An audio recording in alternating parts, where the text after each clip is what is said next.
You're watching Packers Total Access Live, your daily source for Green Bay Packers content. Created for the fans, by the fans.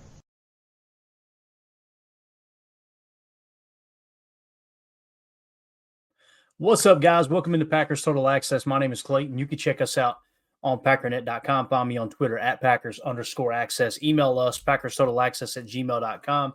You can text us 865-658-5824. Flying solo this evening. Should have the guys back in the fold tomorrow as we will bring you a pregame show roughly an hour and a half before kickoff tomorrow.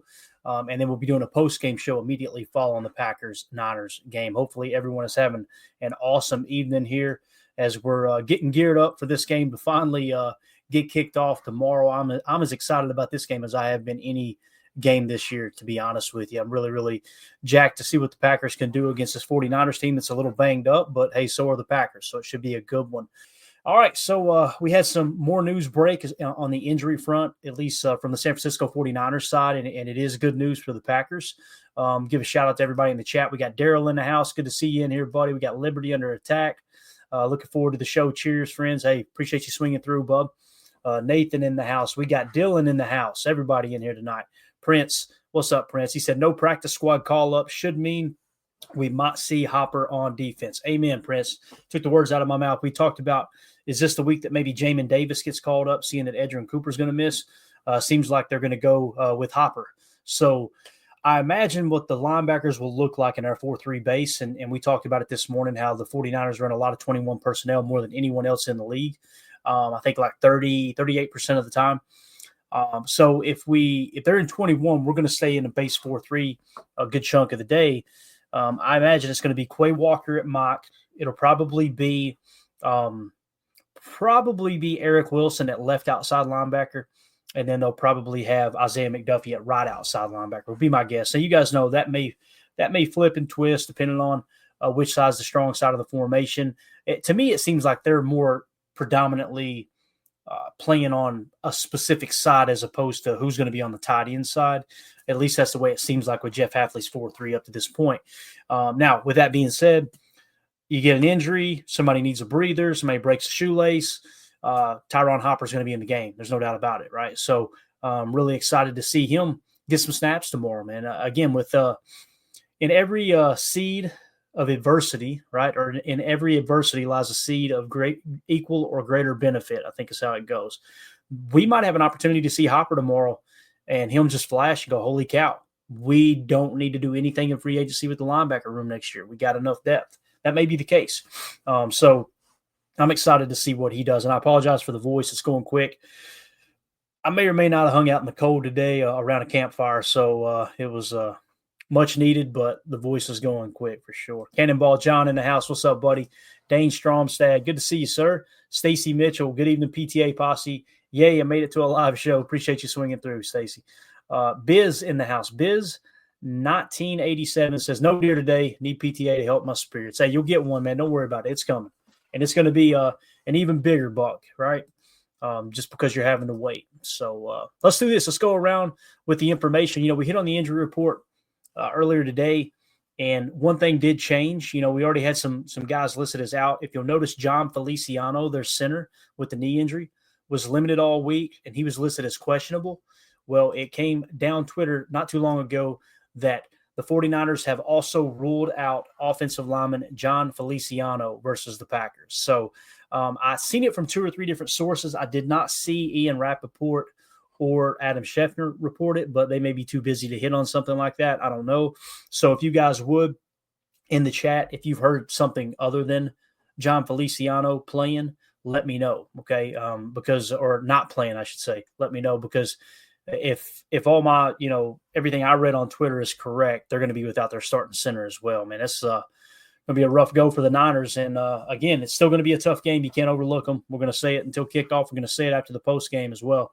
But John Feliciano will not be playing in that game. So let's see here. What else we got in the chat? Prince, still hope to see Davis at some point, but Hopper has been busting it on special teams and deserves a shot. Amen. I think he was like the 3rd highest graded special teamer that we have. Carl Brooks is way, way up in front last time I checked. And then I think Tyron Hopper was second or third. So, yeah, you're right, man. He's been putting in that time on special teams. If you guys remember, Isaiah McDuffie was that guy for like 2 straight years, right? He led our team in special teams tackles, and he was always the highest graded special teamer. So that may be the case with Hopper here as well. One of the things I wanted to cover tonight, too, was the San Francisco 49ers rushing attack. You know, we've kind of talked about that's a strength of their offense, and they've got one of the most potent offenses in the entire league. They're getting Kittle back. It looks like most likely he will be back. You've got McCaffrey back, although McCaffrey might not be 100% healthy, or at least trying to find his groove again. They've had, I think Jordan Mason, I think's his name, is one of the backs that's been playing.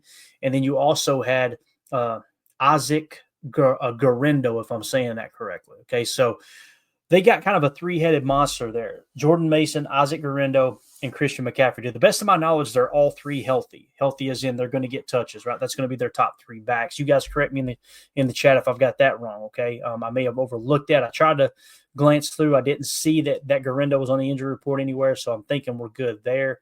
Let me look at the official injury report, although if he's on IR, he wouldn't be on here anyway. Yeah, so you're not seeing any running backs there. So I imagine all 3 will be healthy. So let's take a look at the numbers real quick. Now, the back that's been featured the most here this year for the 49ers is Jordan Mason. Okay, here are his weekly numbers. All right, so week 1, 28 carries for 147 yards. Week 2, 20 carries for 100 yards. Week 3, 19 carries for 77 yards. Week 4, 24 carries for 123 yards. Week 5, 18 carries for 89 yards. Week 7, 9 carries for 73 yards. Week 7 is the first week that you can look up and go, you know what, they really shut him down there. In week 7, that was against the Chiefs, 14 carries for 58 yards, although he still averaged over 4 yards a carry. And then week 8 against the Cowboys, only 6 carries for 18 yards. He averaged 3 yards a carry. And then only got 1 attempt in week 10 against the Buccaneers for 5 yards. And then only 2 attempts in week 11 versus the Seahawks. He had 13 attempts. 2 attempts for 13 yards. I apologize. So that's how Jordan Mason has looked this year. And you notice those carries tapered off. So let's really focus in on for just a second. His attempts took a hit in week 8 against the Cowboys. Let's see when McCaffrey came back. So McCaffrey didn't come back until week 10. So did Guerendo start to take carries away from him? Maybe he got banged up. I'm not sure. But in week 8, Guerendo had 14 carries for 85 yards. And then against the Bucs, he only had 1 carry for 0 yards. And his best game was definitely week 6 against the Seattle Seahawks, where he had 10 carries for 99 yards. Now, when you look at McCaffrey, obviously he's only been back for 2 games. McCaffrey against the Bucs in week 10, 13 carries for 39 yards. And then in week 11 versus the Seahawks, he had 19 carries for 79 yards, 4.2 yards per carry. Looks like he had 2 rushes of 10 yards or more, what we would refer to as an explosive run. So those are their top 3 backs. Now, the reason I wanted to highlight this is because obviously Brock Purdy out of the game, they're probably going to try to press into the run. They're going to lean on the run quite a bit tomorrow. So why don't we pull up the explosives from each of those 3 running backs? We know Christian McCaffrey is going to be the lead dog here, right? He's getting the bulk of the carries now, so he's completely healthy, air quotes, right, from that injury he sustained that kept him out most of the year. So let's see where his explosive plays were. He's only got 2, and they both came in the Seattle Seahawks game, all right? And it looks like 1 came in the second quarter with 14 seconds left. So to be fair to the Seahawks, they're just kind of, hey, let them run the ball, tackle them, let's move on to halftime is what that kind of looks like there. San Francisco was at their own 29-yard line. But nonetheless, let's see what happens on this play. First of all, the thing that sticks out to me, they're in a wide spread. They're in tray left is what it appears to be. Now, this could be the fullback. Sometimes they like to put use check out there, but honestly, I don't know if this is McCaffrey or not. They will flex McCaffrey from time to time too, but it's a 3-by-1 set, sidecar right, strong left, little draw play. All right. So keep an eye out for the draw play this weekend when it comes to Christian McCaffrey, as they obviously utilized it here against Seattle. Here's the end zone cam just to take another look at it. When we talk about a draw play, this is just a 3-man rush. So you really just can throw this one out the window, to be honest with you. The Packers are not going to be in just a 3-man rush three-man mug at the line. That I promise you that. All right. So his other explosive play was an 11-yarder against Seattle. Now here's a nasty split, as you can see. This to me looks like 12 personnel, unless they've got use check somewhere, and that would make it 21 technically. But they're basically in a 2x2 nasty split, what we call dub nasty. And let's see where the run play is designed to go. So they cheat right there with George Kittle. Rather than go post-snap sift, they just snap the ball, or before they snap the ball, they cheated George Kittle over to where it's almost like a bunch right set, but the two of those guys are tight ends. And this is just kind of an inside run. McCaffrey doing what he does, man. Getting 10 yards out of what probably should have been 4-yard run there. So we end up with 11 on that play. So, again, the first play, you kind of throw it out the window. This play right here is probably more of what they're going to try to do, I would imagine. So let's see. A little misdirection is what this is. Looks like, yep. Low and sealed off from the backside there. An 11-yard run. All right, so keep that in mind. Misdirection out of ace, dub, nasty. All right, keep that in mind. Now, that's McCaffrey. Let's shift gears and hop over to the next player, which is Jordan Mason. Okay, this has been their second best running back, the guy that they've leaned on the most. And let's see how many explosives he had.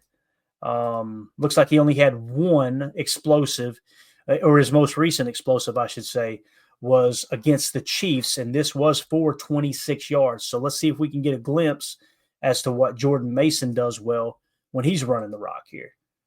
Hopefully that square will come off there, and this will all brighten up. There we go. All right, so let's pause it. And looks to me like they're in a tray left ace set. Everything's nasty here. So it's ace, tray left. It appears to be 11 personnel as well. All right, and obviously Jordan Mason in the backfield. And in terms of what the run is, there's that cheat back over and just pretty much another inside run, right? Yeah, oh my God. Did you see what he did to that safety? Lord have mercy. Looked like a crime scene out there. Woo! Let's watch it again. See if this is misdirection too. It kind of appears that way.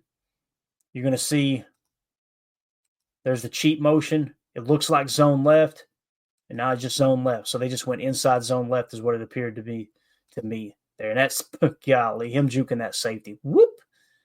Whew. Can't be doing that tomorrow, no doubt. So there's what they're using with Jordan Mason. Again, the two significant explosive plays that we've seen so far, one from McCaffrey, one from Mason. This is the most recent explosive plays, seem to be inside zone, right? So that's very interesting. Now, let's move along to Garindo real quick. We've got his explosive plays, and then we'll get back to the chat here in just a second. So Garindo actually had three explosive plays, explosive runs against against the Cowboys. I apologize. This first one, 19 yards against the Cowboys. Let me get it on the screen. Apologize for that. You'll notice use check on this play is lined up right, and he's going to come over. So they are definitely in 21 personnel right now, and this is give you a good example of how they're utilizing. This is kind of an offset eye look here, right? Strong right, nasty splits, and let's see what the play is here.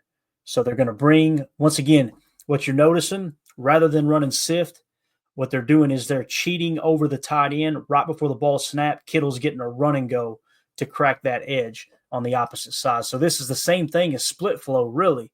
It's just pre-snap Y movement before, as opposed to split flow is post-snap Y movement, if that makes sense. So, again, this play here seems to go to the right. So you're going to see Kittle come across, and then they're going to run weak side. They faked it almost like they did a little fake to the fullback here. You'll notice right there. And then, yeah, so the fullback's actually blocking strong side, and then he's cutting back weak. So there's a weak side run for 19 yards there. Here's another good look at it. So they basically had Kittle and Juszczyk lined up as tight ends, strong right. And then pre-snap, Juszczyk kind of did a little zipper motion where he went all the way to the left like they were going to show like a balanced 12 look or a balanced 21 look. And then they bring him back with a little yo-yo action to play H-back here. And you're going to notice Kittle is then right before the snap cheating over. And everything, the line, if you'll notice, the line is blocking right, looks like zone right, but Kittle is blocking left and Juszczyk is sealing off left. So what they're trying to do is still a gap to the right is essentially what they're trying to do. And really, it is an inside zone run. All right. So let's look to see a lot of inside zone tomorrow. I imagine that's what Kyle Shanahan's going to try to do is focus on that probably. So here is the next play. This one is for 15 yards, I believe. Yeah, this is Garindo again for 15 yards. Again, you see the nasty splits. You got Juszczyk down here playing you. See, when we're seeing this, they're referring to this as 21 personnel. But this is why I always try to point out that even though it's 21 personnel, he's playing tight end right now. Let's see if he motions back to the backfield like he did just a second ago. Nope. So you see, again, snap the ball. He's coming across the formation, and you're going zone left and then the cutback. So really, they're doing a lot of what we do with Josh Jacobs. You guys know we talked about it be a 22 call. It ends up being 25, right? 25 cutback. So you're getting a lot of zone left cutbacks here. Running zone left and cutting back to the right. You'll see how it's all zone left. Juszczyk sifting. So there's a post-snap sip. See him pick him up. Good block. Juszczyk's so damn good. Juszczyk makes that play go right there for Garindo. And again, 15 yards is an explosive play. That triples your chances of scoring on that drive. Next play, 14 yards. All right. And they're inside the 20. Look at this set, guys. Holy cow. This is old school smash mouth football. For everybody on the pod, I'll try to describe it. To me, it looks like there are 3 tight ends left, albeit one is Juszczyk. So this is probably, what would this be? This would be one running back. Well, they probably got it listed as 22 personnel, but I would refer to it as 13 almost because, again, Juszczyk is lined up like a tight end. Let's see if there's any pre-snap movement. None. And this is just get up there and smack somebody in the mouth. Look at the cutback by Garindo. Holy cow. So the Dallas Cowboys played this really well. Look, it's blown up. Look right here. The outside edge contain guy, though. See how he gets washed inside? Getting a little hook of the arm there as well. But cutting it out, making a guy miss. And he's going to lay down the one, I guess, for the win there. So there's another play by Garindo. Let's watch it from the box cam. So now you're seeing kind of a 13 look, albeit it's probably called 22 in the personnel category. Yeah, Garindo's got some crazy speed too. Great athleticism from that dude, no doubt. All right, so those are the runs. Again, we looked at the personnel earlier today, and we wanted to kind of dive into it and go, okay, what are the 49ers doing? They're running a ton of 21 personnel. Even though it's 21, keep in mind, Juszczyk, who is one of those 2 running backs, those 2 backs that make up the 2 of the 21 call, probably going to be playing attached as a tight end from time to time too. They'll use pre-snap cheat to get to the sift point. They'll also use post-snap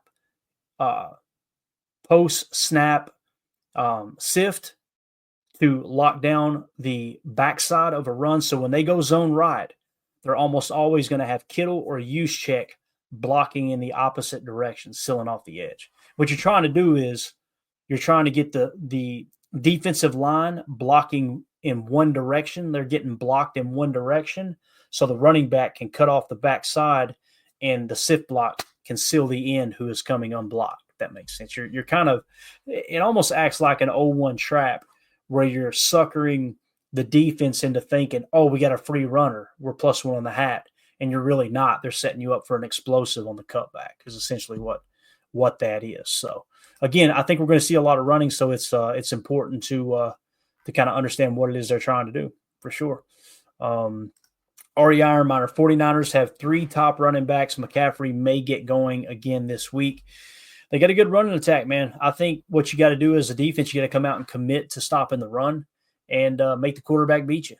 That should be the name of the game, And that doesn't mean man coverage. What that simply means is being more aggressive with your zone looks, right? Don't be afraid to put, we typically you'll see 7 in coverage, 4-man rush, 7 in coverage. Don't be afraid to show a 5-man front on some of those heavy sets. And when you do it, bring a 5-man rush, like a run blitz, and just have 3 underneath, 3 up top, right? Don't be afraid to do that, in my opinion. I think that's a pretty good game plan. But yeah, McCaffrey, he's looking to find his groove for sure. Ari Ironminer allowed 5 to 6 yards per carry last week. Got it. All right, good stuff. So let's shift gears and get to NFL Pro real quick. Okay. I wanted to hit some of the key insights. And then when we get done here, we'll look at some of the games that we got, we want to keep an eye on tomorrow for the Packers in terms of playoff hopes, that type of thing. All right. So first of all, we've already hit on this points per game, all that good stuff from a team standpoint. Here are some of the key insights that they have listed for this game. And keep in mind, a lot of these are going to be centered around Brock Purdy. That's good news, right? So anytime you see a positive for the Niners and it's Brock Purdy, it's actually a positive for us because obviously the dude ain't playing. So first key insight here is Brock Purdy Brock Purdy and George Kittle among 45 quarterback receiver duos with 50-plus targets in 2024. Brock Purdy to George Kittle has resulted in the second highest passer rating, 134.6. That's second in the entire NFL. So they've got a connection, man. And now that George Kittle is back, Brock Purdy's going to miss. Again, can the backup quarterback do that? Possibly. Who knows? I keep saying the backup quarterback because I keep forgetting his name is Brandon Allen. It's possible. I think what Kyle Shanahan's going to try to do is run heavy and set up the play action to give him easy, high efficiency, high completion plays. You know what I mean? Those kind of throws is what they're going to be looking to free up for Brandon Allen. I remembered at that time. All right, up next, Packers. It says the 2024 Packers are the first team to have 3 straight wins decided by a field goal attempt by either team, with time expiring in a single season since the 2015 Ravens. So the Packers' 3 straight wins decided by a field goal attempt at the end of the game, and that's the first time that's happened since 2015. Really interesting nugget here. All right, next, Brock Purdy against the Packers defense. The Packers defense played zone coverage on 90.5% of Brock Purdy's dropbacks in last season's divisional round, their 4th highest rate in a game in the LaFleur era. Man, those dogs are going crazy. Holy cow. Purdy completed 20 of 35 passes against zone coverage for 178 yards, 5.1 yards per attempt, but 3 of 4 passes for 74 yards and a touchdown against man coverage, 18.5 yards per attempt in that game. The Packers, I apologize, y'all. The Packers have played zone coverage slightly more often under first-year DC Jeff Hafley this season, 73.4%, than they did under DC Joe Barry last season at 72.4%. So interesting nugget there. Numbers still pretty close together, but again, him completing 20 of 35 passes against zone coverage for 178 yards.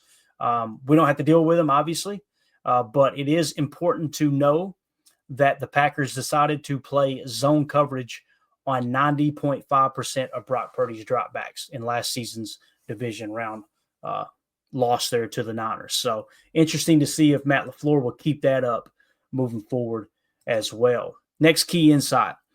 Jordan Love versus the Niners defense. Jordan Love has targeted outbreaking routes on 37% of his total passes this season, the second highest rate in the NFL, trailing only Baker Mayfield at 40.7%. So Jordan Love really trying to hammer the out routes, the outbreakers. That probably includes corners and pivot plays as well, right? So you got flats, like the Y flat that you'll run on the RPO. You got running back flats or a swing. That's an outbreaker as well.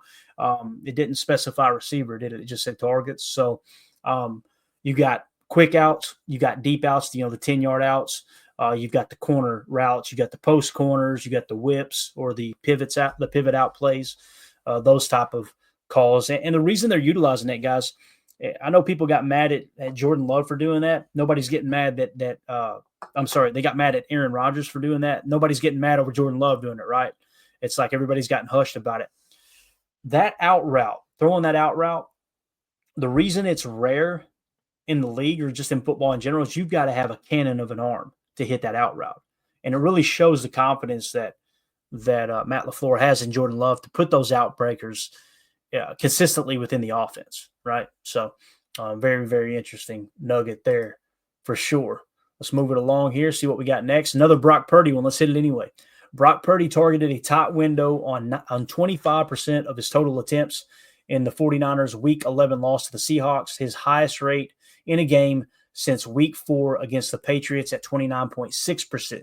So as in week 6 through 10, Purdy had targeted a tight window on just 12.4% of his total attempts, the 9th lowest rate in the NFL. During that span, that nearly half of his league-leading rate in weeks 1 through 5 at 24.2%. So again, tight window throws, that suggests their scheme isn't working quite like they want it to, right? They're not scheming guys wide open. And I'll tell you, Matt LaFleur has been scheming guys open all year long. So that's a really interesting statistic there. It's almost like the league has caught on a little bit. Here's Packers offense, Jordan Morgan. The Packers starting offensive line, Walker, Jenkins, Myers, Ryan, and Tom have played 71% of the team's offensive snaps together this season. It's 439 of 618 total snaps, the 4th highest mark in the league through week 11. First-round pick Jordan Morgan has appeared in 6 games, playing 174 snaps between left guard and right guard. However, he was placed on injured reserve in week 11. So what they're pointing out here is this is a offensive line that's taking a lot of snaps together, guys. And they've really settled in with Sean Ryan at right guard. I'm digging it personally. I think he's playing probably the best football of his career, to be honest with you. Next insight, Jauan Jennings. You guys know we talked about this as Brandon Ayuk's on injured reserve. They still got Deebo Samuel, and they got Jauan Jennings that's doing amazing things. Obviously, George Kittle goes without saying. Jauan Jennings has caught 42 of 58 targets for a team-high 588 yards and 4 touchdowns this season, including 190 receiving yards over expected, the 4th most in the NFL. So he is making those contested catches, right? He is making chicken salad out of chicken, you know what. That stat right there kind of goes hand in hand with the tight window throws that they were just talking about with Brock Purdy, right? I think that's definitely something that kind of draws a parallel there. So Jauan Jennings, Deebo Samuel, you got to focus on stopping those guys. You've also got to look for George Kittle. I want to see a lot of cover 2 zone. I want Brandon Allen to try to beat us on those deep corners. I want him to try to beat us down the seam. Now, we can play Tampa if we want, but I would much rather make him throw the ball downfield, those lower percentage throws, right? That way they can play less efficient in that regard. And when you're playing underneath rather than a cover 3 or a cover 4 look, especially with a pre-snap shell, you're getting more guys closer to the line of scrimmage, closer to the ball. I think that could be huge. That's kind of what the game plan's feeling like. Running game is excellent. Passing game is going to be very, very suspect with Brandon Allen at the helm. Let's make them prove they can pass the ball on us, right? All right, next insight is centered around – got to go back one. I'm sorry. Jordan Love. Jordan Love has recorded a 43.8% completion percentage and a negative 8.4 completion percentage over expected on passes under pressure this season, both of which rank 2nd lowest in the NFL. Gardner Minshew is the only other one, right? Jordan Love has pushed the ball downfield when pressured, averaging the 6th most air yards per attempt at 11.9. Though he has struggled to complete passes, Love has been sacked on 9.8% of his pressure dropbacks, the 2nd lowest rate in the NFL. In Week 11 against the Bears, Love completed every one of his 3 passes under pressure for 72 yards. So, trending in the right direction with Love facing pressure, right? Now, here's what's awesome. Nick Bosa, not going to be playing tomorrow. So, their pressure rate when he's not been in the lineup, we talked about it earlier today, it goes from 33% down to 18% pressure rate. Pretty much cuts it in half, right? Right at about that. And then the sack rate goes from 8% all the way down to 2%. So it cuts it down more than 50%. That's very, very significant there. So, again, without Bosa, this right here is not as much of a concern with Jordan Love under pressure. And it's nice to see that he completed all 3 passes when he was under pressure last week against the Bears. So, up next, Brock Purdy, Jauan Jennings. Brock Purdy has thrown for 294 yards on tight window passes this season, the 4th most in the NFL. Of his 294 yards, 180 of them, 61.2% have come when targeting Jauan Jennings. We just spread that key statistic, that insight on Brock Purdy with these tight window throws, and it suggests that they're not scheming guys as open as they have in the past. Jauan Jennings is that dude that he's going to on those tight window throws. So just getting kind of double confirmation there for sure. Another Jordan Love statistic here, or key insight. Jordan Love has attempted 35 passes when targeting an open receiver downfield this season, 3+ yards of target separation, 10+ air yards.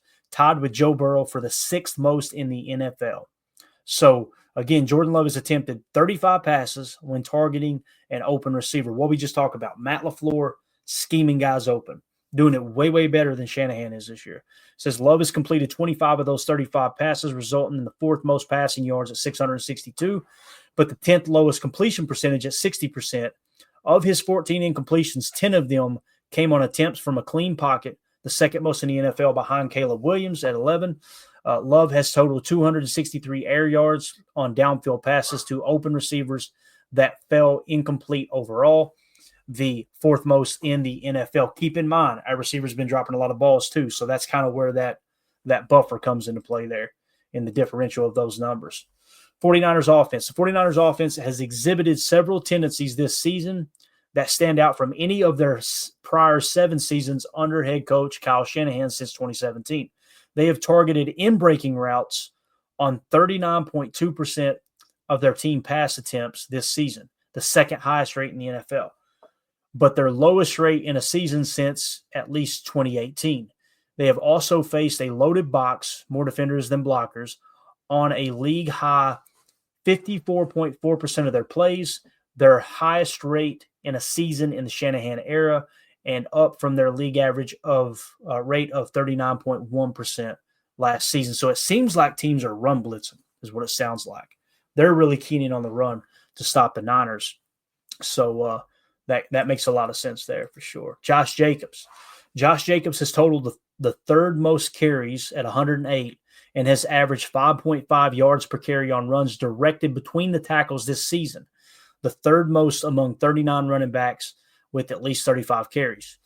Jacobs has gained 590 yards and 140 plus 141 rushing yards over expected on runs directed between the tackles, both of which are the most in the NFL. Jacobs has run between the tackles on a career-high 61.4% of his carries this season. You guys see on Chalk Talk, we're seeing a lot of inside zone runs. We're seeing some duo mixed in. We're seeing very, very little power, right? It's rare that we have a guard pulling or even a guard and a tackle. Last year, we've seen a lot of GT powers, right? This year, you're not seeing as much. It's just more of line up and run, inside zone, or, a 22 dive, whatever it may be. And we kind of talked about this when Josh Jacobs was signed in the offseason. Like, yeah, it sounds like we're going to run between the tackles here. With Aaron Jones, you play to his strength running that stretch play because he can stretch it to a 26 look and then cut it all the way back across the field, end up on the opposite sideline, right? It's amazing how he could do that. And most of the time, he was actually stretching left, break, and cutting back right. So it was actually, it would have been a 27 play call, and he ends up back on the right sideline where the even numbers actually are. So, but Josh Jacobs, they're definitely running between the tackles, no doubt about it. Let's see what we got on McCaffrey here. Christian McCaffrey has run outside the tackles on 27 of his 32 total carries since returning from injury in Week 10, translating to the highest outside rush rate, 84.4%, among 70 running backs with at least 30 carries this season. Though a limited sample, McCaffrey has averaged just 3.2 yards per carry across his 27 rushes directed outside the tackles, 3 full yards fewer than his average last season at 6.2. Notably, McCaffrey has averaged a speed of just 9.64 miles per hour when crossing the line of scrimmage on outside runs this season, nearly 2 miles per hour slower than last season where he was hitting 11.46. That is a really cool statistic right there. Christian McCaffrey, to sum that up, on outside runs, which is typically those stretch plays when you can really get up the top speed, especially if the blocking allows you to cut the corner as opposed to cutting back, he's 2 miles an hour slower than he was last year. That's a huge statistic right there. That's pretty interesting. Jaden Reed says Jaden Reed has caught 8 of 10 targets on vertical routes from the slot for a league-high 303 yards and 2 touchdowns through just 11 weeks this season. Reed's 303 yards would rank third most among last season's yardage leaders on vertical routes from the slot, behind Tyreek Hill at 337 and CeeDee Lamb at 325. Jaden Reed, guys, he's legit a top 3 slot receiver in the league. That is really awesome. Let's go to one more Jayden Reed, and then we'll come back to the George Kittle. Jayden Reed has traveled 1,708 yards in pre-snap motion this season. That's crazy. The second most of any offensive skill player, running back, wide receiver, and tight end included, despite having played on just 65% of the Packers' offensive snaps. Does that really say 65%? 65%. That's what. Damn, it does. All right. Interesting. Reed has been sent in motion on 38.6% of the offensive snaps. You guys hear us talk about F motion all the time. F jet. He is definitely the flyer in this offense for Matt LaFleur. The seventh highest rate in the NFL among players with at least 150 offensive snaps. Reed has also been in motion at the snap on a league high 124 snaps this season. Reed has gained 237 total yards across 23 combined receptions of 16 and carries of 7 after being sent in motion, the fifth most scrimmage yards off motion in the NFL. My man got to be tired from all that motion, no doubt. Up next, George Kittle. This is the big one right here for me. This is the key to the game, stopping the run and shutting down George Kittle, okay? The 49ers have averaged 5.5 yards per carry with George Kittle on the field compared to 3.5 yards per carry with him off the field on design runs this season. Kittle has been on the field for every one of their 6 rushing touchdowns scored on design runs. Obviously, that is not a coincidence. George Kittle is a run-blocking machine, so their numbers are going to improve tomorrow. I'm expecting it. Again, you got to control the explosives and make them beat you with their arm on third down. That's the big thing for me. Brock Purdy has scrambled for 37 times this season. That's the second most in the NFL, trailing only Jayden Daniels. It's funny hearing Brock Purdy and Jayden Daniels in the same conversation as scramblers. Purdy has gained the fifth most yards, 258, and converted the second most first downs. I ain't laughing now. 19 on his scramble run attempts. In Week 11, Purdy scrambled 5 times for 40 yards and a touchdown, his first touchdown on a scramble run since his first NFL start in Week 14 of 2022 against the Buccaneers. That might have had something to do with his arm as well, though, not trusting his arm as much. Now, Tavion Wicks has not recorded a reception across 10 top window targets this season, tied for the most top window targets without a reception through the first 11 weeks of the season in next-gen stats era since 2016. Jordan Love leads the NFL with 6 interceptions on top window passes, 2 of which have come when targeting Wicks. Wicks played on just 30.2% of the Packers snaps in Week 11, his lowest playtime percentage in a game since Week 6 against the Cardinals, which was 14.3%. So you're seeing Dontavion Wicks trending down. Sophomore slump could be it. I'm not ready to give up on him yet, but the biggest issue are the top window throws. You need to start taking what the defense is giving us here and stop trying to to press on some of those throws, right? Jawan Jennings leads the NFL with 3.5 yards per route run when aligned in the slot this season. So keep a note. Jawan Jennings playing some slot too. It's not just Debo. Despite having faced press coverage on 31.2% of his slot routes, the second highest rate among wide receivers with at least 50 slot routes and more than double the NFL average at 14.8%. So Jawan Jennings has caught 23 of 30 targets for 321 yards and 2 touchdowns when aligned in the slot, including plus 103 receiving yards over expected, the 4th most in the NFL. Jawan Jennings having a hell of a year, man. Let's see. Anything else? Here's another Wicks one. I think we're good. I think we're pretty well caught up. Let's hit this last Kittle one here. George Kittle has recorded team highs in nearly every receiving category inside the red zone, including routes run at 49, receptions at 13, yards at 87, and touchdowns at 7 this season. Kittle has generated plus 4.4 receptions over expected inside the red zone, the most by a receiver in a season since 2022. So George Kittle is hands down the red zone threat, no doubt about it. Probably run blocking the length of the field, get in the red zone, they're looking for Kittle. So really, really need to clamp down on Kittle, maybe bracket cover him when they get inside the 20 if they're looking to pass. That could change, obviously, with Brandon Allen starting in the game. Let's hit the Christian Watson one, and we'll get back to the chat and get ready to wrap this thing up. I'm glad we hit these, man. These are some really, really important statistics. Just some key analytics on we're going to play a big role in the game tomorrow. Christian Watson has averaged a career high 17 air yards per target this season. That is wild. The fourth most among 126 wide receivers with at least 15 targets. In week 11, Christian Watson caught every one of his 4 targets for a career high 150 receiving yards, each of which came on a pass thrown over 10 air yards. So going to look to continue that with Christian Watson, but also don't get too greedy, right? Don't get too greedy and try to do too much there. Take what the defense gives you and control that clock, control the ball. Don't turn the ball over. Try to win that middle 8 and come out with a dub, even if it's ugly, right? Mr. Maki Riggs in the chat says 49ers quarterback Brandon Allen's best game was versus the Texans in week 15 of the 2020 season in a 37-31 win starting over the Bengals. He was 29 of 37. Wow. For 337 yards and 2 touchdowns with a 126.5 QBR. Great stat pool there, Mr. Maki Riggs. That's awesome. That's a hell of a game there, right?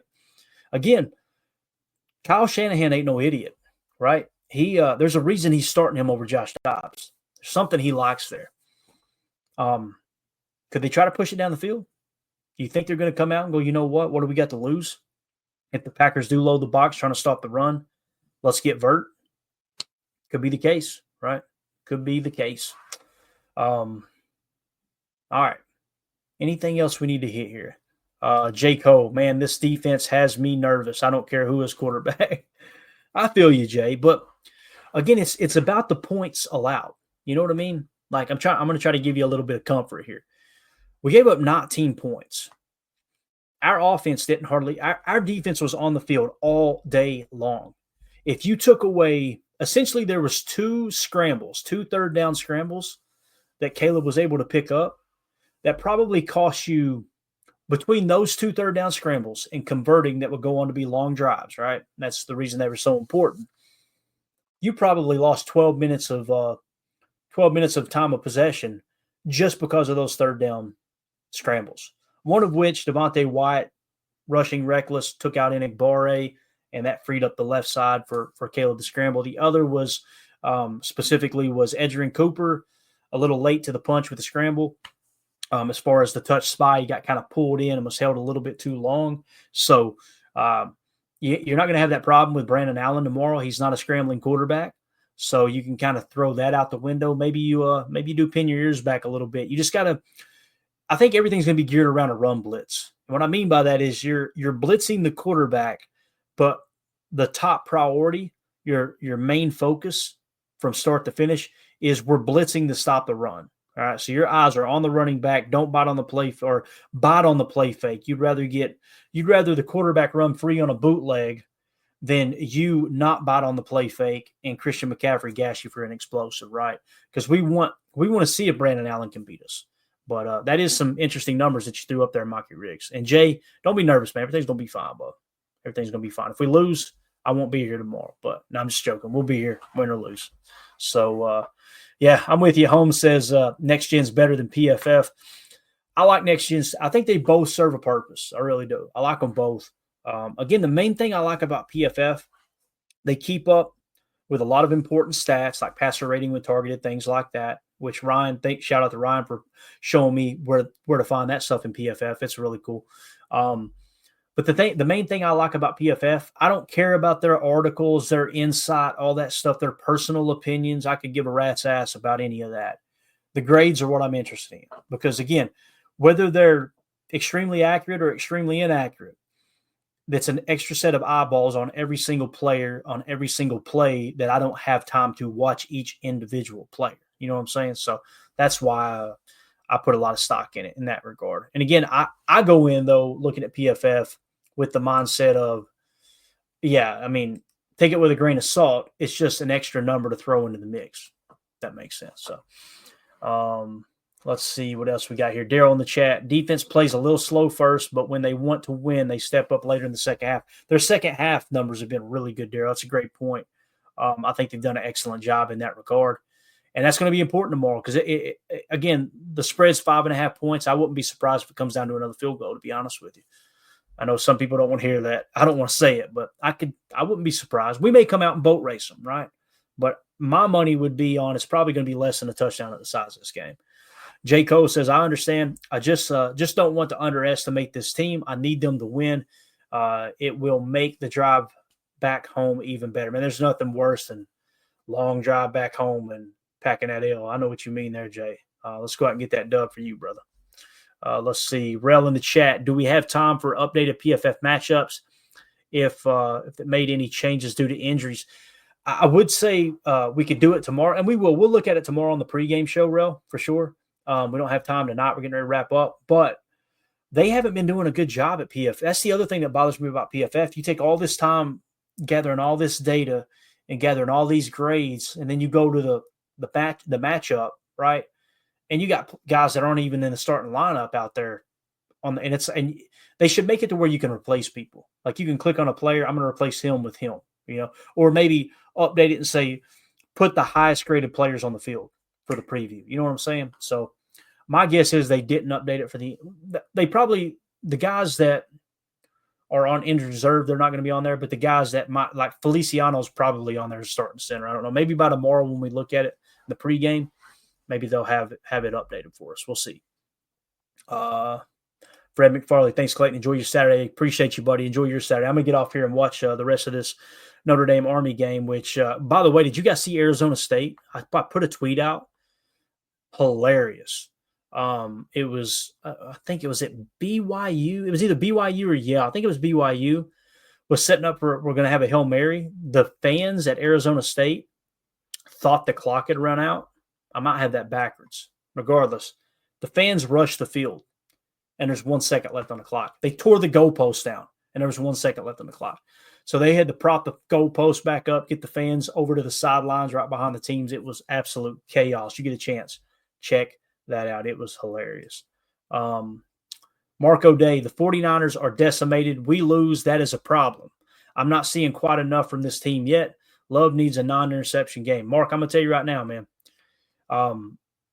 Whether they're decimated or not, if you're not prepared for the reality that the Packers could lose this game, you're just setting yourself up to be miserable the rest of the season, man.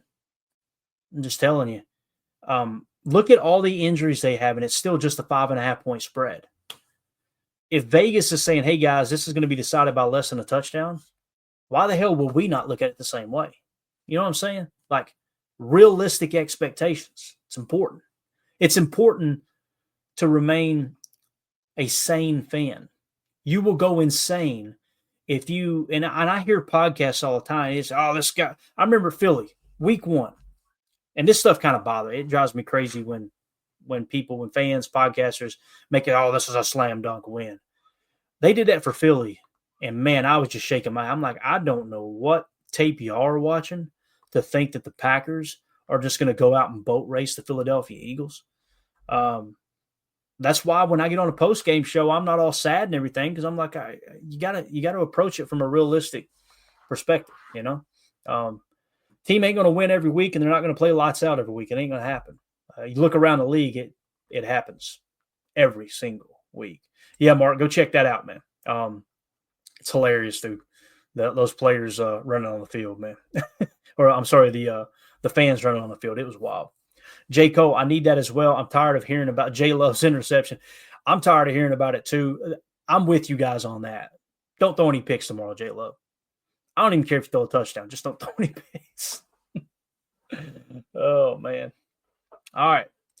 That's it, guys. We're going to get out of here. Appreciate everybody hanging out with us. This was a lot of fun. The chat was on fire again tonight. You guys have been showing up big time. Hit that like button for us. Feel free to sub to the channel. Share it with your friends.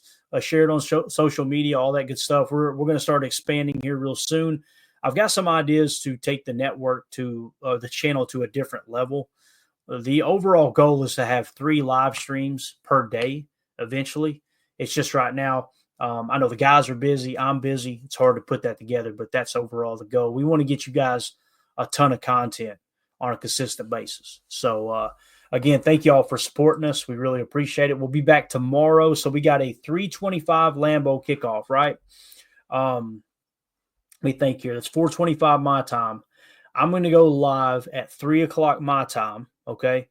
Roughly 3 o'clock my time. So that'll be 2 o'clock Lambeau time. So 2 p.m. Central tomorrow, all right? 2 p.m. Central. What that'll do is hour-long pregame show will take you up to about 20 minutes before kickoff. That'll give everybody time to go grab something to drink, get settled in, and get ready for the ball game. So that's the plan tomorrow. And then win, lose, or draw, as soon as the game's over, we'll be doing a post-game show. And I'm sure the guys will be in here with me. I think Tim will be back for the pregame show tomorrow.